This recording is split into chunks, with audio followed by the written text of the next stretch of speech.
Konnichiwa minasan, Gitsapalooza ni yokoso.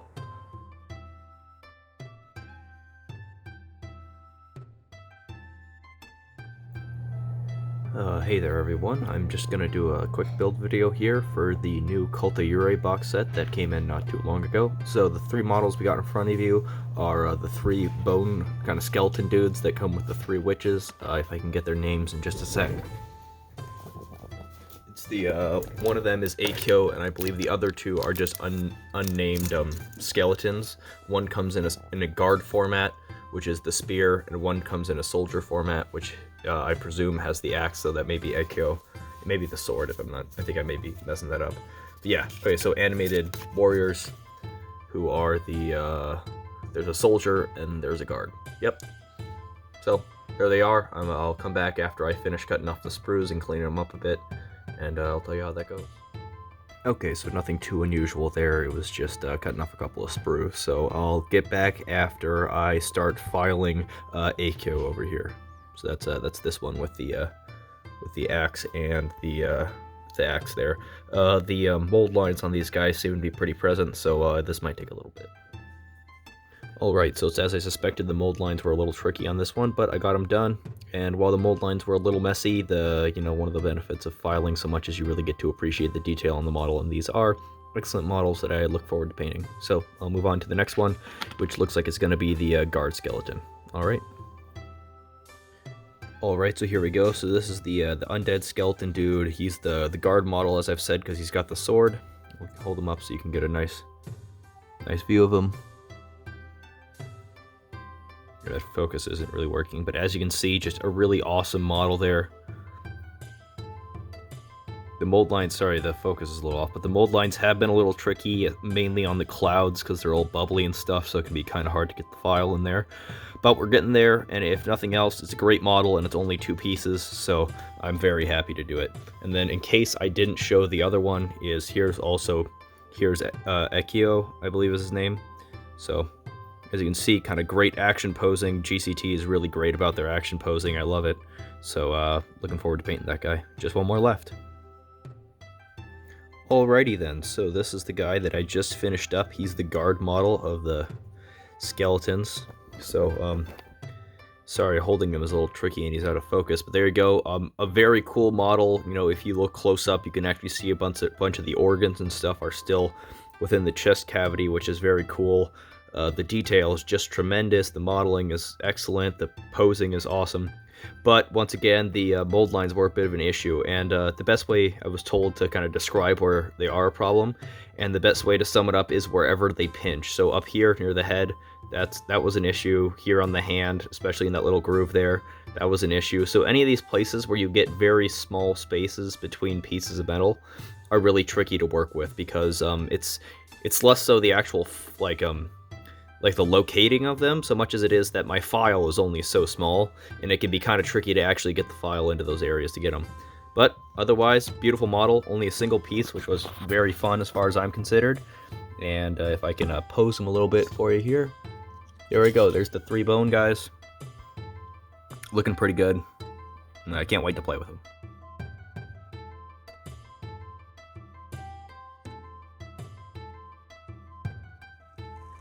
Hey guys, after Carl put together the skeletons for you, I thought I've gotten voluntold that I need to do the witches. So we're going to do a short form build video, so you don't have to worry about me coming up with engaging conversation while I file. But these are the new witches from the new cult box. So we think we have the cards by the right models, but we'll figure that out later. So I've got Shoujo, Josie, or Jose, or Josie and the Pussycats, which that would be fun to paint these guys as, but I won't. And then Akuba. So these are the 3 witches. They look like they have 3 parts maximum. Nope, 3 parts even for each one. So they should be fairly easy to put together. We'll see how they clean up. So what I'll do is I'll do all that off camera, and then I will come back and talk about the prep work and then do the builds. we are back. Carl and I did all the work off camera, and but I'm going to go over everything we did with each model, and hopefully show you some of the tough spots so you know what to prepare for. Of course, not every model is cast exactly the same. So these were my models. It doesn't necessarily mean that the models you have will look exactly the same or have the same problems. So we're going to start out with Yurei. And so I did Yurei. It was a fairly easy model, but there were some tricky parts, and I am going to, yeah, it looks like the camera's focusing in reasonably well. So some of the hard parts were there's light mold lines on the insides of these curves. These are very tough to deal with a normal file, because you just can't get a normal file into these curves that go in like this. It's very difficult. You can see here, right there, see that spot?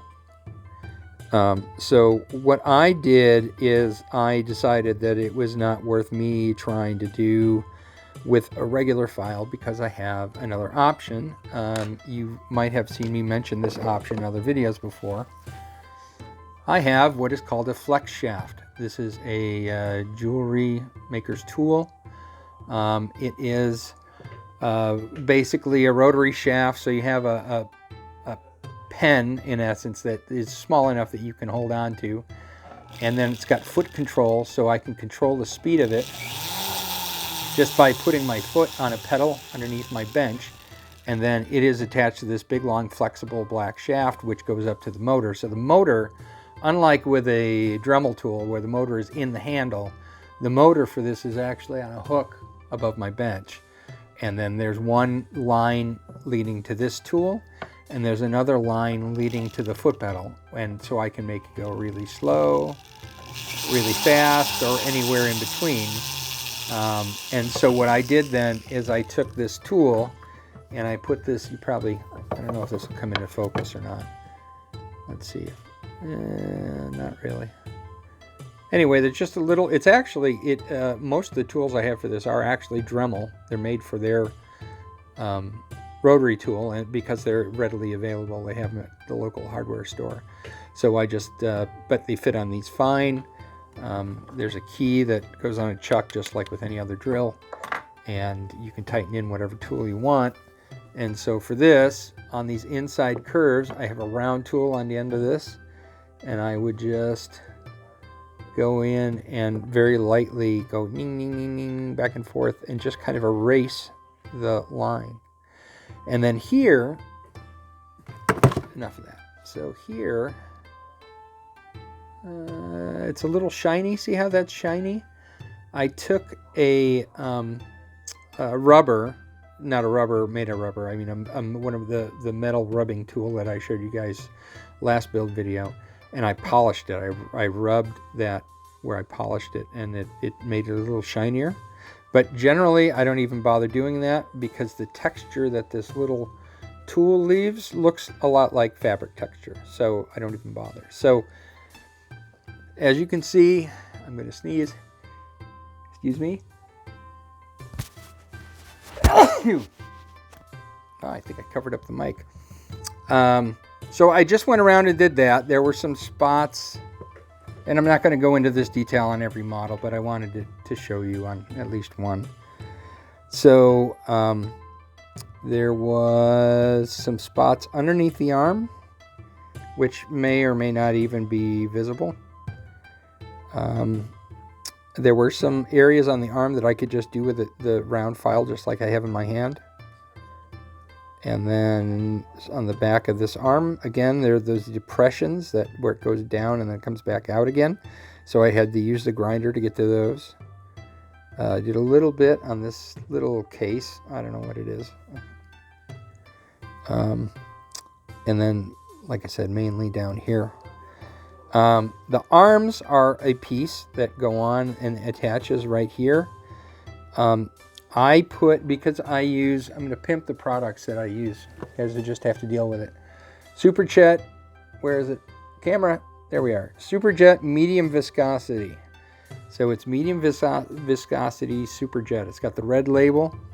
It is fantastic. It is thin enough to flow, but it is thick enough to fill in gaps if you need it to. And then, of course, to go with it, I've got I showed you the zip kicker, which is also an accelerant. That just means it makes the super glue. I just dropped the zip kicker into my painting water. Anyway, it just makes the super glue instantly freeze. So, and it's a little aerosol spray. Used to have pump sprays, but they got rid of those for the aerosol. So the arms and the backpack went on fine. There's a little bit of a gap here that I don't like. I will probably fill that in with the CA glue. And then the arms, again, though they fit in, you know, there wasn't any question about how they fit in. They fit in just fine. But I was like, man, those are never going to stay on. It's the model's going to get knocked over and they're going to come right out. So I loaded up the areas around the arms again with the CA glue to let it fill those gaps. And so I don't have as nice, clean sleeve feel to these because I filled it up with CA glue, but I just don't believe that those arms would. I'm too clumsy. I knock models over from time to time reaching for stuff, and these arms would come right off. So yeah, otherwise not a big problem. All the models had these curved things, so I'll point them out to you on the other models, but this was a recurring problem. If you don't have a tool like I do, you could use a recurve file. If you don't have a recurve file, you could use maybe a curved X-Acto blade that you could get in and scrape those out with. So there's a number of options for you to get at those mold lines. But they're not real heavy mold lines, but they do need to be dealt with. All right, the other one I did was Shoujo. And Shoujo here has got some of the same problems. The inside of the cape, there was a mold line going up through here that I had to deal with using my grinder. There were mold lines through here. I did some with the file and some I used a grinder a little bit on. I had to do a little bit of filing and grinding up around here. Let's see. Again, the bottom of the cloak, and you can't, you know what? Let me try something. Maybe that'll help. I shut off the backlight. So, yeah, see now you can see that shiny spot right here. So I needed to do some work right in there. The arm had mold lines going along it, but both arms actually, but those were easy. I could just take the round file and go back and forth across them, so that was easy to deal with.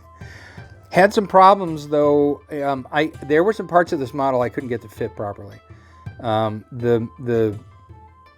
don't know what the name of this instrument is, but the stringed instrument here, I could not get the stringed instrument to properly reach from this arm here to this wrist here. And, oh wait, it helps if I actually hold it where you can see it. Sorry about that, guys. You can see this big gap here. There was no way that that wrist was going to go... there's no way that wrist was going to go all the way across. It just wouldn't meet. So once again, I had to fill it in with CA glue and then grind back some of the extra glue that was back and forth in here. I also had to put some extra glue in here in order to fill these gaps. So when I get these painted, hopefully you won't be able to see it. The other problem I had with this model was that this shoulder did not in any way fit the groove that was provided for it. So I fit it in as best I could, and I took some more CA glue and filled that gap in. Again, ground out some of the extra glue so it wasn't gunking everything up. And then I was looking at this going, the first time this hits the ground, that arm is going to come off. There's just not enough there. So I put a pin in it, and I don't know. I will do my best to focus on that shoulder and maybe change the angle. You can't see it. Anyway, oh, maybe right there. So there's a pin. I did my trick, which is I glued it in, and after glue was set, I drilled the hole through the arm. I stuck the pin in, cut the pin off, filed it flat, and now you have an invisible pin that was put in after the arm was glued on, so I know everything is set, fits where it's supposed to fit. So It's a beautiful model, and the sculpt is gorgeous. Don't get me wrong. I absolutely love it. But for whatever reason, my version, I couldn't get the arm didn't quite this part of the arm, the guitar, the neck, the smoke here, and this upper part of the arm are all one thing. And I just, as you can see from the dark line there, that's the gap that I just could not fill. But it's okay. I got it filled up with a little glue. You could use green stuff if you have the same problem and you don't have the same kind of glue I have. But it looks awesome. Love her. Absolutely love her. Fantastic model. But was a little tricky to put together. And then last but not least, this is the one Carl did. So this is Akuba. And in general, I'm not going to go over in detail, but Akuba had some of some of these lines on curved surfaces. So if you figured them out on the other ones, you figured out on this one. Her bun and her hair was one thing. This may actually survive. Oh, it's blurry. Sorry, guys. There we go. So this may survive just because the bun has a really good attachment to her head. But we'll see. And the arms went on separately again, so we'll see what wear and tear does to this model. But it wasn't a bad build by any stretch. It just had a couple of tricky bits. So, but I think Akuba went together reasonably well. So the only one that I actually had trouble with making everything fit the way it should was Shoujo, and maybe that was just my cast versus what your cast might look like, but anyway, so those are the 3 witches. We're all set to go. Carl is chomping at the bit to get a game in, so I'm usually militant about not playing with unpainted figures, but Carl's making me break that habit because as soon as we get these built, he wants to get them on the table. So hopefully soon after you see this, you will get to see a battle report with the witches and the skeleton, at least some of the skeletons in it, and we'll go from there.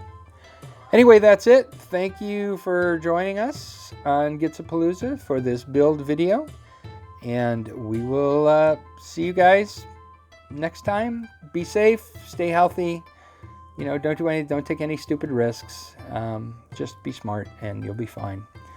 Take care. Bye-bye.